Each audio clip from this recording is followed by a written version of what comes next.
بسم اللہ الرحمن الرحیم اسأل اللہ العظیم رب العرش العظیم یشفیک یا شافی و یا کافی ہو آمین۔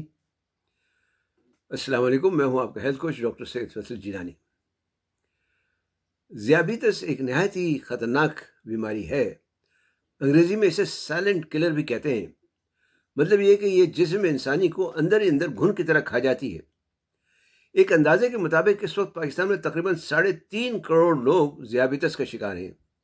یہ تو وہ ہیں کہ جن کی تشخیص ہو چکی ہے، اور خیال یہ کیا جاتا ہے کہ تقریباً اتنی ہی تعداد ایسے لوگوں کی بھی ہے یا اور ہوگی جو ذیابیطس میں مبتلا تو ہیں لیکن ان کی ابھی تک تشخیص ہی نہیں ہوئی۔ پاکستان اس وقت چین اور ہندوستان کے بعد دنیا میں تیسرے نمبر پر آتا ہے۔ ذیابیطس کی وجہ سے کئی پیچیدگیاں پیدا ہو سکتی ہیں، بہت سی کمپلیکیشنز پیدا ہو سکتی ہیں جن کا پتہ اس وقت چلتا ہے جب کافی دیر ہو چکی ہوتی ہے۔ مثلاً امراض قلب، کارڈیک کمپلیکیشنز، امراض چشم یعنی آنکھوں کی خرابی یعنی ڈائبٹک ریٹینوپیتھی، گردوں کی خرابی جو ڈائبٹک نیفروپیتھی کہلاتی ہے، اعصابی خرابیاں ڈائبٹک نیوروپیتھی، اور پیروں میں خرابی جیسے ڈائبٹک فٹ وغیرہ۔ ذیابیطس میں اگر پاؤں یا پیر میں خرابی ہو جائے اور اس کا بروقت علاج نہ کیا جائے تو نوبت پاؤں کٹنے تک پہنچ سکتی ہے۔ ہمارا آج کا موضوع یہی ہے۔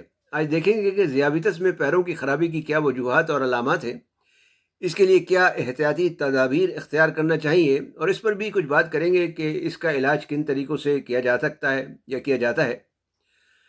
اگر خدا نخواستہ آپ یا آپ کے کسی عزیز و اقارب کو ذیابیطس کا مرض لاحق ہو تو انہیں یہ ویڈیو ضرور دیکھنا چاہیے تاکہ وہ اس خطرناک بیماری کی پیچیدگیوں سے بچ سکیں اور ان سے حفاظتی تدابیر اختیار کر سکیں۔ آپ سے یہ بھی گزارش ہے کہ اگر آپ اس چینل پر نئے ہیں تو اسے سبسکرائب کر کے بیل آئیکن پر کلک کرنا نہ بھولیں تاکہ آپ کو آنے والی ویڈیوز کی بروقت اطلاع مل سکے۔ ذیابیطس میں پیر یا پاؤں کی خرابی کی کیا وجوہات ہو سکتی ہیں؟ اس کی پہلی وجہ تو اعصابی خرابیاں ہیں۔ خون میں شوگر کی مقدار کی زیادتی وقت کے ساتھ ساتھ اعصاب کو نقصان پہنچاتی ہے۔ خاص طور پر پاؤں کی حساسیت ختم ہو جاتی ہے، حس ختم ہو جاتی ہے، جسے پیریفرل نیوروپیتھی کہتے ہیں، جس کی وجہ سے درد، گرمی یا سردی وغیرہ کا احساس بالکل ختم ہو جاتا ہے۔ ایسی حالت میں اگر پاؤں پر کوئی چوٹ لگ جائے یا کوئی زخم ہو جائے، کوئی خراش لگ جائے تو اس کا پتہ ہی نہیں چلتا اور آہستہ آہستہ حالت بگڑنے لگتی ہے۔ دوسری وجہ پاؤں میں خون کی گردش میں کمی ہے، جسے پیریفرل آرٹری ڈیزیز کہتے ہیں۔ ذیابیطس کی وجہ سے خون کی نالیاں متاثر ہو جاتی ہیں، ان میں رکاوٹ پیدا ہونی شروع ہو جاتی ہے اور نچلے اعضاء کی طرف خون کے بہاؤ میں رکاوٹ پیدا ہونے لگتی ہے۔ اس وجہ سے چوٹ یا زخم جو ہے وہ منمل نہیں ہوتے یا بھرنے کا عمل سست ہو جاتا ہے اور پیر میں انفیکشن ہو جاتا ہے جو بڑھتا جاتا ہے۔ تیسری وجہ پاؤں کی بدوضعی ہے، یعنی پاؤں میں بگاڑ یا نقص پیدا ہونا ہے۔ پاؤں کی انگلیاں ہتھوڑے جیسی شکل کی ہو جاتی ہیں جنہیں ہیمر ٹوز کہتے ہیں۔ چوتھی وجہ خراشیں یا چھالے پڑنا ہے جو بڑھ کر زخم بن جاتے ہیں۔ ان کا اگر بروقت علاج نہ کیا جائے تو انفیکشن بڑھتا جاتا ہے اور پورے جسم میں زہر پھیل سکتا ہے۔ یہ تو ہوئی کچھ وجوہات۔ اب سوال یہ ہے کہ اس کی علامات یا نشانیاں کیا ہیں؟ اس کی مختلف علامات ہو سکتی ہیں، مثلا پاؤں کا سن ہو جانا یا پیروں میں جھنجھناہٹ ہونا، یہ نیوروپیتھی کی ابتدائی علامت ہے۔ پاؤں میں ایسے زخم ہو جانا جو ٹھیک نہ ہو رہے ہوں یا بہت آہستہ آہستہ ٹھیک ہو رہے ہوں، دیر لگ رہی ہو انہیں ٹھیک ہونے میں۔ پیروں کی سوجن یا سرخی جو انفیکشن یا سوزش کی وجہ سے پیدا ہو جاتی ہے۔ پیروں کا بدوضع ہو جانا، پاؤں کا ٹیڑھا ہو جانا یا فلیٹ فٹ ہو جانا، پیروں کی رنگت تبدیل ہو جانا، جلد کا سیاہ پڑ جانا، خاص طور پر جب گینگرین وغیرہ ہو جائے تو۔ گینگرین اس حالت کو کہتے ہیں جب پیروں کے عضلات یا ٹیشوز بہت زیادہ خراب ہو جاتے ہیں اور ٹھیک ہونے میں نہیں آتے۔ اس کے علاوہ اعصابی خرابی کی وجہ سے جو جلتا ہوا یا چبھتا ہوا درد ہونا وغیرہ شامل ہے۔ اب بات کرتے ہیں کچھ احتیاطی تدابیر پر۔ پہلے سب سے پہلی اور اہم احتیاط تو سیدھی سی ہے، وہ ہے شوگر کو کنٹرول میں رکھنا۔ غذا، ورزش اور ادویات کے ذریعے خون میں شوگر کی سطح کو مناسب حد تک رکھنے سے بہت سی پیچیدگیوں سے بچا جا سکتا ہے۔ دوسرے، ذیابیطس کے مریضوں کو روزانہ اپنے پیروں کا اچھی طرح سے معائنہ کرنا چاہیے کہ کہیں کوئی زخم، چھالا یا سرخی یا سوجن وغیرہ تو نہیں نظر آ رہی۔ تیسرے، پاؤں کی صفائی کا خاص خیال کرنا چاہیے۔ روزانہ پاؤں کو ہلکے صابن اور نیم گرم پانی سے دھوئیں اور اچھی طرح سے خشک کریں۔ خاص طور پر پاؤں کی جو انگلیوں کے درمیان کی جگہ ہوتی ہے اسے اچھی طرح سے خشک کریں۔ چوتھے، جلد کی خشکی اور پھٹنے سے بچاؤ کے لیے پیروں پر لوشن وغیرہ لگائیں۔ لوشن پیروں کی انگلیوں کے درمیان نہیں لگانا چاہیے تاکہ فنگل انفیکشن وغیرہ سے بچا جا سکے۔ پانچویں، جوتے اور موزے آرام دہ اور فٹ ہونے چاہیے۔ نیلون کے موزوں کے بجائے کاٹن کے موزے پہننا چاہیے، کیونکہ اس بات کا بھی خیال رکھنا ضروری ہے کہ موزے پنڈلیوں پر ٹائٹ نہ ہو، ورنہ خون کے بہاؤ میں مزید رکاوٹ پیدا ہو سکتی ہے۔ اسی طرح سے جوتا بھی نہ تو ڈھیلا ہو نہ بہت ہی زیادہ ٹائٹ ہو، فٹ ہونا چاہیے۔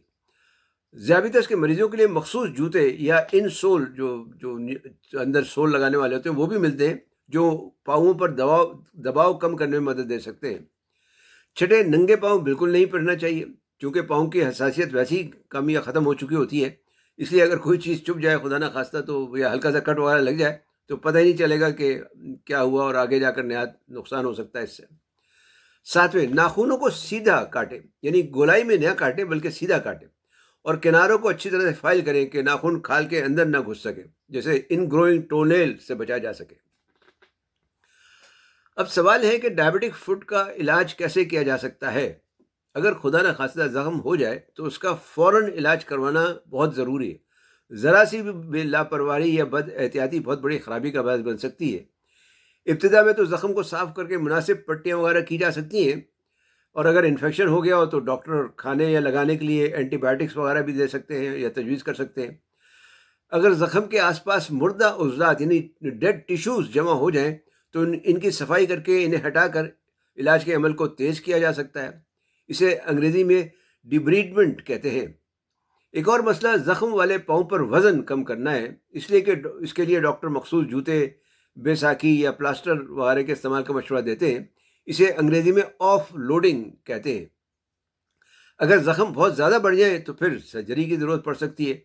سرجری سے جو ڈیڈ ٹیشوز ہوتے ہیں، مردہ عضلات جو ہوتے ہیں، ان کو ہٹا دیتے ہیں، ٹیڑھ پن کو ختم کر سکتے ہیں، اور اگر زہر بہت زیادہ چڑھ گیا ہو تو یا سخت قسم کا گینگرین ہو گیا ہو تو پھر ٹانگ کاٹنے کے علاوہ اور کوئی چارہ نہیں بچتا۔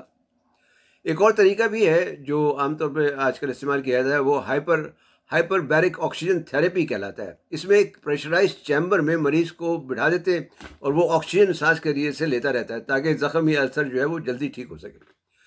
جن مریضوں کو دوران خون کی خرابی ہو جاتی ہے ان کی ویسکولر سرجری کرتے ہیں، مطلب انجیو پلاسٹی یا بائی پاس سرجری وغیرہ کرتے ہیں، جیسے دل کے مریضوں کی ہوتی ہے۔ فرق یہ ہے کہ دل کے بجائے یہ پاؤں پر کی جاتی ہے۔